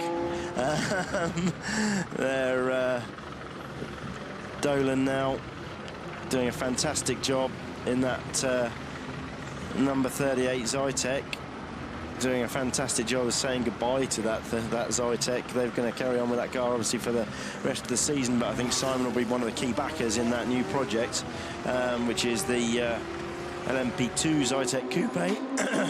Tim Holloway, being the race engineer for Zytek, is the guy who actually penned that Z11S. He and Ollie Cartledge, who Ollie's a very young, very bright engineer, and the two of them working together on the Coupe with the experience they have from the Z11, they are going to do an absolutely stunning job of designing a new car for Tim Holloway, who used to be holding the same job with the Jordan Formula One team. Absolutely. Many years ago. Tim's just one of those guys. He's one of the nicest guys you could ever meet, and he will stop and he will talk to you, and I love spending time with Tim. Any chance I get to be in his company, I'm there. And we had a long chat yesterday about the youth of today, maybe me included in that, and us up and coming engineers, and how my business has changed and moved forward in a very similar way to how young Ollie's move that business forward, as we see the one Tom Christensen stopped. Lead car is stopped on circuit. Lead car with 3 hours and 50 more minutes to go is stopped on circuit. So the LMP2 class lead changes. Schlitsky has gone through, and the number one car going again. Did a Control-Alt-Delete reset. We're seeing a lot of these little electronic gremlins, aren't we, where they reset the car and away it goes again. And the way that car accelerated and seems to be going now.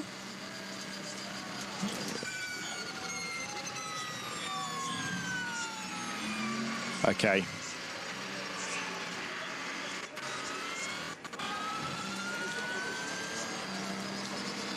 That's what we saw.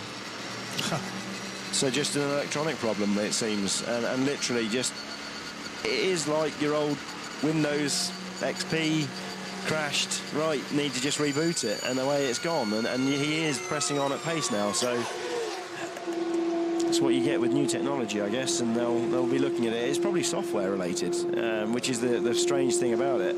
I think it'll be, you know, a software problem, reset, and away you go, but... So in modern sports car racing, you need a little sort of area. Reboot here. Please park here while you reboot. A parking area somewhere. Absolutely. And when we see Formula E at the end of the year, I think you're going to see an awful lot more of this. Because, you know, the things don't break, really. The wires don't break. the motors are pretty robust, and the batteries do what they say on the tin. So, yeah, software is now a large part of it as we're on board with the 20. Now, it's interesting. Second place car. Yeah, the Andre Lotterer only a couple of seconds quicker, so that him catching Timo Bernhard is less of, well, it's still a possibility. He's still catching up by about 2 seconds a lap rather than the 5 it was before. So it's just under 2 minutes from Timo Bernhard in the second place car and Andre Lotterer in the third place to Audi, the second place Porsche and the third place to Audi. Tom Christensen on his way back. He lost about 40 seconds with that, no, 30 seconds with that reboot. So, but he's still a lap and ahead, but probably heading into the pits, I would have thought. Tom Christensen, will he have to come in? Doesn't have to. I don't think so. I don't think he will. Yeah, there he goes by. I don't see any reason why that being an electronic problem rather than an electrical problem, he would have to. It will be a line of code that's fallen over, in effect, just like you would have with your good old Microsoft Windows.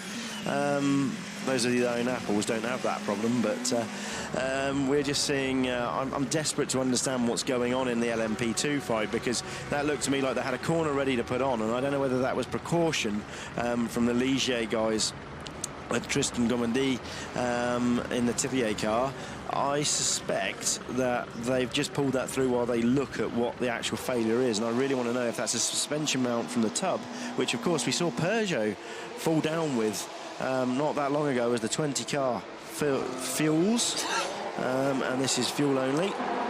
And just as Porsche were suddenly looking slightly better with that problem for Tom Christensen, they come into the pits for a scheduled stop.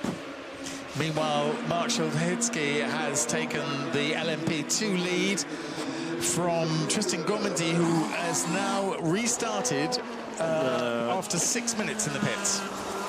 Yeah, wow, that was quick. That may even have been a bolt come out.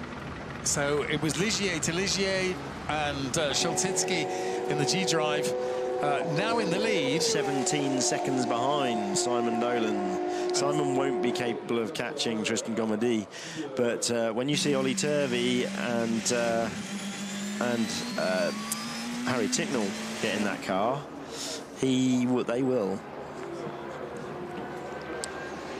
Harry under Alan McNish's wing, so you can tell the talent that there is there. Alan wouldn't be wasting his time with somebody he didn't believe is more than capable of doing it. He doesn't exactly need the money, so he must really believe in that boy, and so far showing exactly what he can do. He was the one that set the time in that car in qualifying, and we believe would have gone back out and got pole.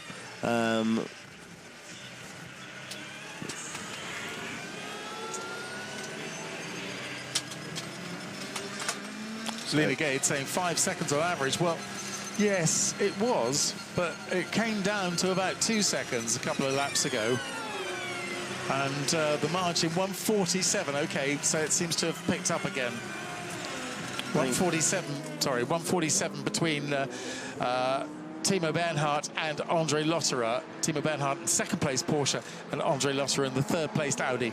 Always interesting to hear how the engineers are really, coaching the drivers on all the time. And, we hear that in Formula One regularly now, but even at this level, I think Felipe Massa is famous with his Rob Smedley relationship for Felipe Baby being egged on. But these guys, true professionals, and still need that coaching and that mentoring while they're out on circuit from these race engineers.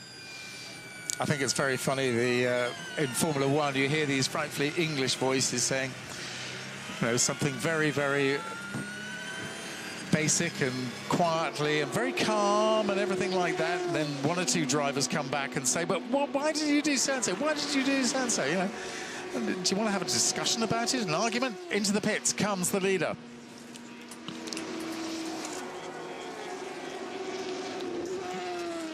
Timo Bernhard being encouraged there. So Christensen stops lap 317. Yeah. And he's a couple of laps ahead of Timo Bernhardt, who is now just 54 seconds. That's suddenly plummeted, of course, after that pit stop. Bernhardt to Lotterer, 52 seconds. Just having a look now to try and understand what that is, if anybody's reported on the failure that was fixed extremely quickly and efficiently by the Tivier crew. It didn't look, they would not have changed a corner that quickly. There's no way you could have changed a corner that quickly.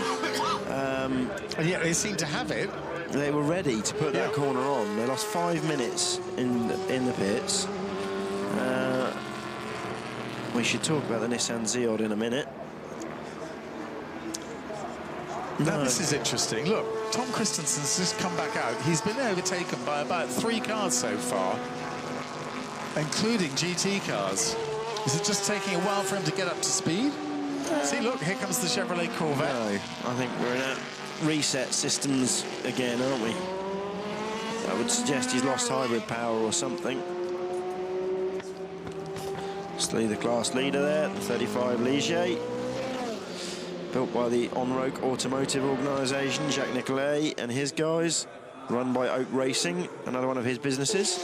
There's Mark Webber. G-Drive sponsorship, as we see, that is Matt McMurray, I think, at the wheel. No, it's not, it's Chris Dyson. Must learn those 2 helmets. With a, is it a puncture in the Greaves Caterham Zytec? No, it's not a puncture.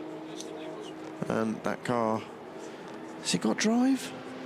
He's just going very, very slowly, isn't he? 42, number 42. I don't think you need your hand in the air, Chris. The guys have got that. He's doing a reset, look. They've got it down as 43 slows. It's not, it's the 42. Yeah. 43 being the Christian Clean Morgan, and he seems to be getting going again. I tell you what, you will have to have parking areas for this. He's done a reset of something and it's going better, but no, I think that is him now accelerating back up to speed, isn't it? Yeah, I think so. And that's not a hybrid car, that's a car with a conventional IC, no. Yeah, exactly. Would it need a reset? It could do. At the end of the day, there are lines of code running these cars and they can go wrong.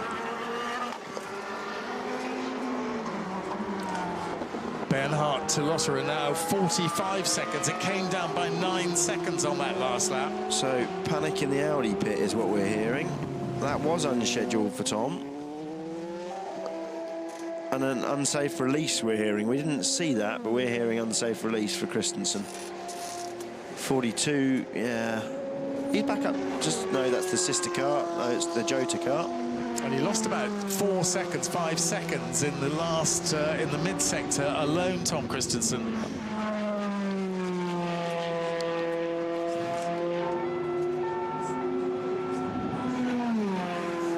So that's just something we have to keep an eye on. So these first 3, very, very fluid.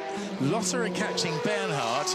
Bernhardt in second place, but problems for the leader, Tom Christensen, ahead. Here he is, but still being overtaken by other cars. Yeah, absolutely. He's definitely got a problem there. We don't know what that problem is yet.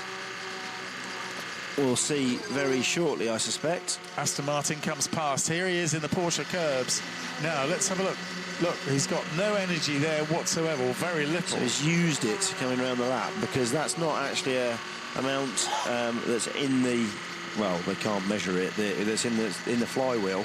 That's how much has been used for the lap. So he has used 2 megajoules of energy to get this car around the lap. As you see him passing something there. It's 200 kilometers an hour, smack on, absolutely on 200 Ks.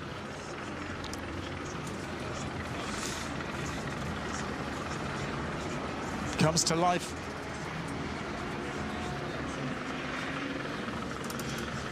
Comes back into the pits again, Tom Christensen, with 3 hours and 43 minutes to go.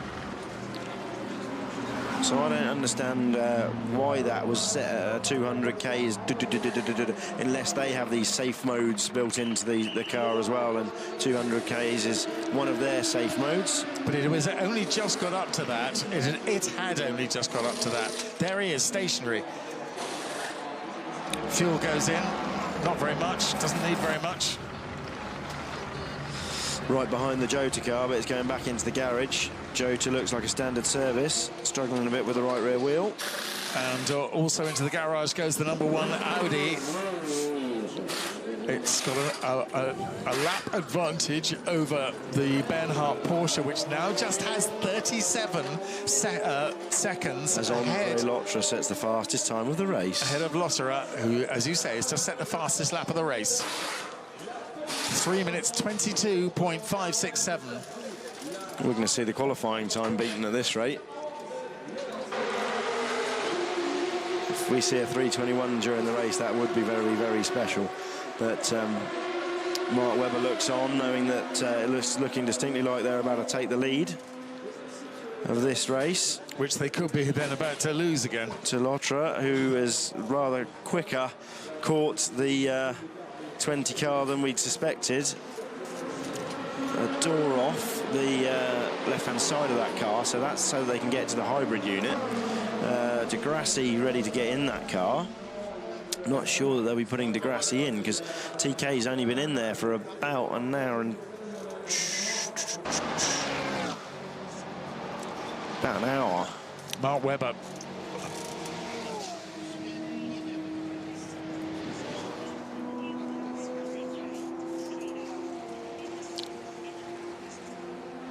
Lotterer due in, therefore, which will take the pressure off the Porsche. Very descript what is going to happen there, and Lena telling him even that he's going to have the windscreen cleaned, you know. I think sometimes you can give a driver too much information, and I think we just need to monitor what they're being told there. Talk about tortoises and hares. It's absolutely fascinating, this, isn't it? It is.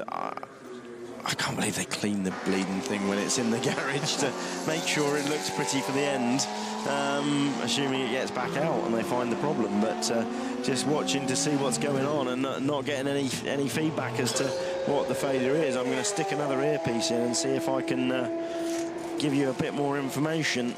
So excuse me if I go quiet for a second. So Bernhardt actually lapping 10 seconds slower than Lotterer last time around. And the gap now is 33 seconds between the two of them this time.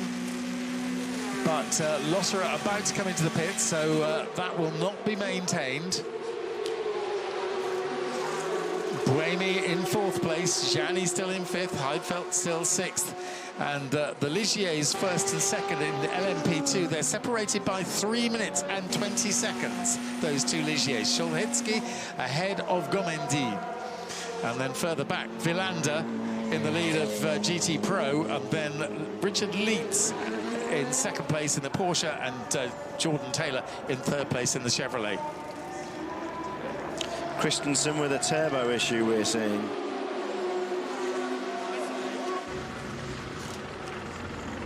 Turbo issue, we're getting reports from the pits, according to Giles there.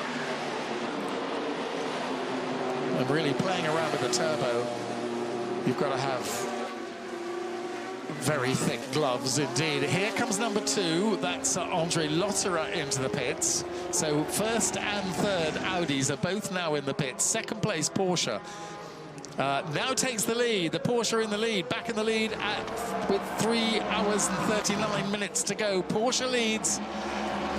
#20, Timo Bernhardt with Mark Webber and Brendan Hartley. We haven't seen Brendan for a while, have we? We haven't. I think he's done something while we were asleep, but I'm hearing that they're expecting that to be a 20-minute stop for the Christensen car. So he's going to lose 5 laps. Wow. He's now in the same place that the #2 car was about 6 hours ago. I knew I shouldn't have talked about Tom getting his 10th win. So the 14 comes in past us as well. The 14, is that going to catch? No. The 14 is too far out of it to catch Christensen, I think. Seb Buemi in the #8 car. He's not. He might just do it.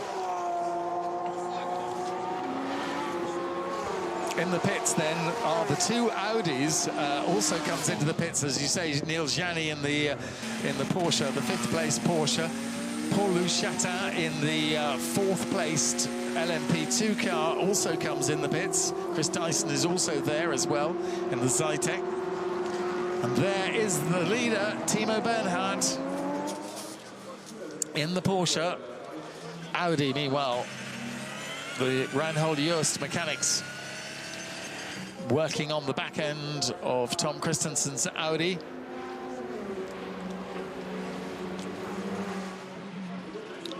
We've still got quite a long way to go, but we saw that chase from Bernhard to Lotterer. It's now 1 minute and 45 seconds after that pit stop. Lotterer has rejoined in the number 2 Audi, so it's number 20 Porsche with Timo Bernhard aboard.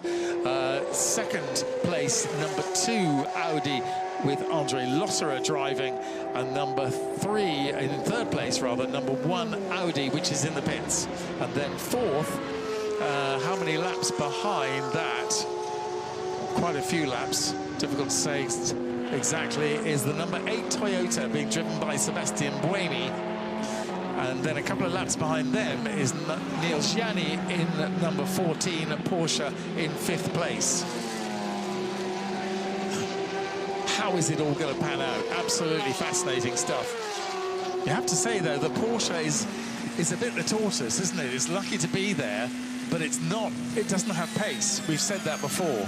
It certainly doesn't have the pace of the Audis. No, absolutely. I don't think it does. And ultimately lapping not that much faster than the LMP1L Rebellion, which will be they'll be happy with. But I don't know whether Porsche just playing the game of, look, we want to bring this car home. It would be embarrassing to be in a situation where we don't bring at least one of these 2 cars home.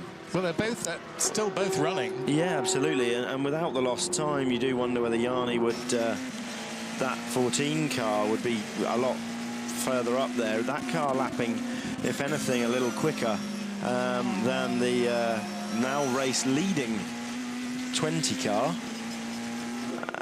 Lotterer out setting amazing sector times again and just chasing it down. It's going to be a matter of 15 minutes at the rate they're pulling it back, I think. It's going to be on our watch. So we're still expecting this to be about another 12 minutes, I think, from what we're hearing, for the Christensen car to get this turbo changed. So they're going to fall a long way back down the order. It's another 4 laps, or they're going to lose. Another 3 laps they're going to lose.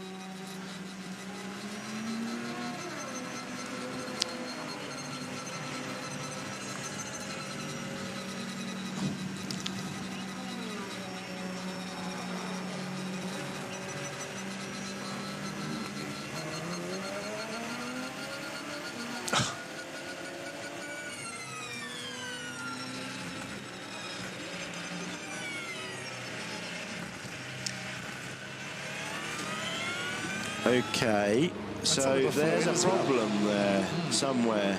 Sounded tyre related, but they sent him back out. We need to keep an eye on stint lengths here, because I'm not confident that they're confident of their own car right now. It seems there's some kind of imbalance or problem there. I haven't got a note of when Lotterer left the pit lane. I do have the Christensen times noted down, but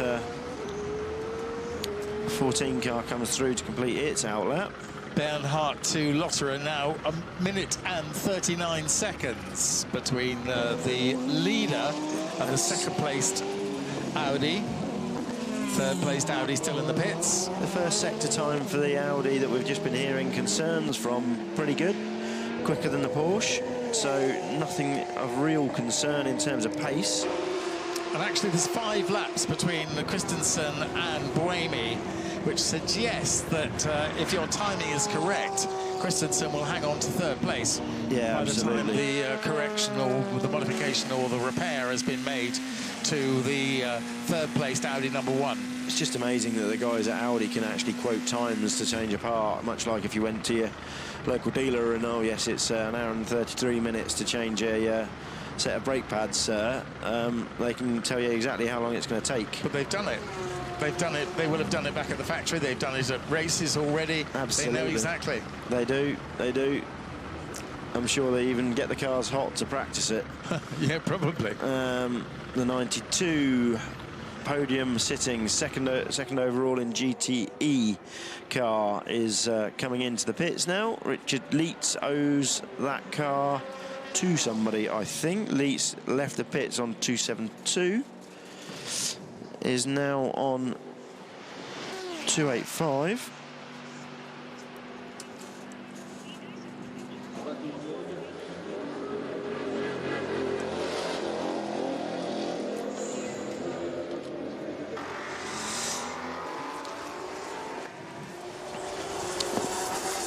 So that's interesting. They're wear on the front right, same problem that they had, which is the turbo.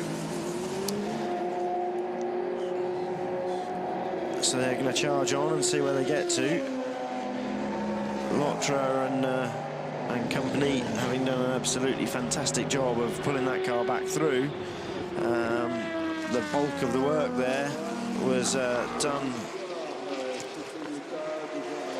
by Marcel Fassler, who sat in that car so frustrated waiting for the car to be repaired. The number 2 pit stop was 23 minutes and 18 seconds, so that's looking slightly longer than what we'd been told. Yeah, absolutely. So if we're looking at a 23-minute stop, then yeah, I think it's going to be touch and go. He and Seb Boemi are going to be racing each other for that position, aren't they? Brendan Hartley ready to get into the race-leading Timo Bernard driven Porsche 919 hybrid. Mark Webber there. I don't think we're going to see Mark back out in this race. I think Mark is done. Yeah. Brendan certainly hasn't done any laps for a little while yet, so it would suggest his turn next. I think Brendan will be getting in that car to take it to the end. He could finish it from here, to be honest. And happy to do so. Oh, absolutely. I think he looked quite fresh there, which amazed me. I wondered whether he would be struggling with the pressure of it all, but looks to me like he's taking it in his stride and getting the job done. He knows he's here being paid to do a job, and his dream job. Wants to get on and do it. The man from Palmerston in New Zealand. Are we expecting Bernard to do? We are expecting Bernard to do one more stint. He is 1 minute and 34 seconds, so he's cut it by 5 seconds recently. Yeah, that's assuming that they're going to do triple stints, which I think is where they're at. I don't think they're quadrupling. I don't think there's any chance of the Porsche quadrupling. As we see, riding on board with him now, coming through the right-hander, first right-hander in the Porsche curves, through the double left here. Really tricky section of circuit, this. Fantastically quick area, and just ease drop. Brendan having a laugh with the mechanics, very relaxed. I don't think Porsche would have dreamt of being in this position with 3 hours, 29 minutes to go. Over the curbs in the Ford chicane. Alex Brundle now, incidentally, in the class-leading LMP2 car, having taken over from Mark Schulz-Hitzky. That gap just 1 minute 31.2 back to Tristan Gomedy. Tristan has got another stint in that car, assuming they don't swap it around from the fact that he lost some running, but I think that he's the quick one in that car, so they need to leave him in, knowing that we've got Martin Brundle and Jan Mardenborough to bring that car home. Well, maybe Not Alex. Martin, sorry, Alex. Maybe Martin fancied a crack at it, to be honest. I bet he will. Quite a wind, actually. We've had quite a wind all weekend. I don't know how that's been affecting the cars, but we haven't really heard from drivers complaining of that, in spite of the size of these cars. No, absolutely, and I think the drivers just get on with it. They're used to the variable conditions over such a long lap. Not like the F1 drivers that we hear talking about, you know, oh, in a braking zone there was a breeze and it lifted the back of the car and I went straight on because I braked too late. Didn't take into account the breeze. Yeah, absolutely. The 0.2 mile an hour change in the breeze. Nick Heidfeld setting his fastest lap, 3 minutes 28 for Nick Heidfeld. Neil Gianni pretty much on the same pace, just ahead of him in fifth place rather. And 3 minutes 27 from Andre Lotterer, and still relatively slow from Timo Bernhardt. 3 minutes 31 from him. Be interesting to know if Porsche have got anything in their pockets, anything. I think we'd have seen it by now. Yeah, exactly. I just don't see why they would be sandbagging at this stage unless they are just driving the slowest race they can to get a podium, and that podium might happen to have turned out for a win. But then you'd have thought you'd be getting a kick and move it on, boys, now that they're actually in the lead. 16 minutes this pit stop, and the gap between Christensen in third place and Buemi in fourth is now 3 laps between the two. So they want to get that Audi out fairly soon, otherwise they're going to slip a lap down. I just want to touch while we're waiting for that #1 car to come back on the Nissan ZEOD RC, the car that was here